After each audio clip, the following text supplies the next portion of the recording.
ఒక్కొక్క వ్యవహారాన్ని చాలా జాగ్రత్తగా డీల్ చేస్తుంది అమెరికా. ఓ పక్కనేమో యుద్ధ విరమణ అని చెప్తూనే పొద్దున్నే ట్రంప్ తన ట్రూత్ సాక్షిగా ఇక యుద్ధం ఇక చేయాల్సిన అవసరం లేదు. 5,000 బాంబులేసాం, ఖొమైనీని లేపేసాం, మిగతా వాళ్ళందరిని తేల్చేసాం. ఇక యుద్ధం ఇక దాడులు చేయాల్సిన అవసరం లేదన్నాడు. దాంతో ఉత్సాహంగా బయటకొచ్చిన తర్వాతన ఇరాన్‌కి సంబంధించి ఇరాన్ ఏం చేసిందంటే అమెరికా ఓడిపోయిందన్నటువంటి ఉత్సాహంతో అమెరికాకి సంబంధించినటువంటి ఆయిల్ ట్యాంకర్ మీదన దాడి చేసి మా సత్తా ఇది అని చూపించింది.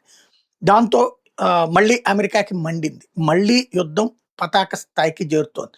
ఓ పక్కన ఇరాన్‌కి సంబంధించినటువంటి ఖొమైనీ సన్నిహితమైనటువంటి ఒక కమాండర్‌ని లేపడేసింది మిస్సైల్ దాడిలో ఇజ్రాయెల్‌తో కలిసి. మరొక పక్కన ఇరాన్ కొన్ని రహస్యమైనటువంటి ప్రదేశాలలో వాళ్ళకి సంబంధించినటువంటి మిస్సైల్ లాంచర్స్ వాడుతోంది.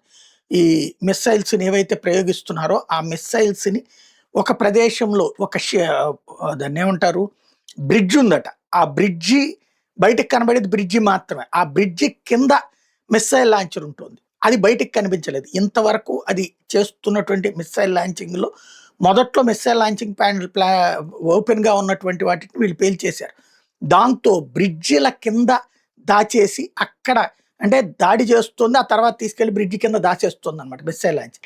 ఆ ప్లేస్‌ని ఐడెంటిఫై చేశారు ఇజ్రాయెల్, అమెరికాలకు సంబంధించినటువంటి దర్యాప్తు విభాగాలు. అక్కడ ఉన్నటువంటి ఫీల్డ్‌లో ఉన్నటువంటి వాళ్ళకి సమాచారం ఇచ్చారు. దాంతో ఇప్పుడు సైన్యం పర్టిక్యులర్‌గా ఆ బ్రిడ్జిని కూల్చి ఆ బ్రిడ్జి కింద ఉన్నటువంటి వాటిని B-2 బాంబర్‌తో తీసుకెళ్ళి బాంబులేసి దాదాపుగా 50కి పైగా మిస్సైల్ లాంచర్స్‌ని ధ్వంసం చేసి వదిలిపెట్టింది అమెరికా భారీ దాడి.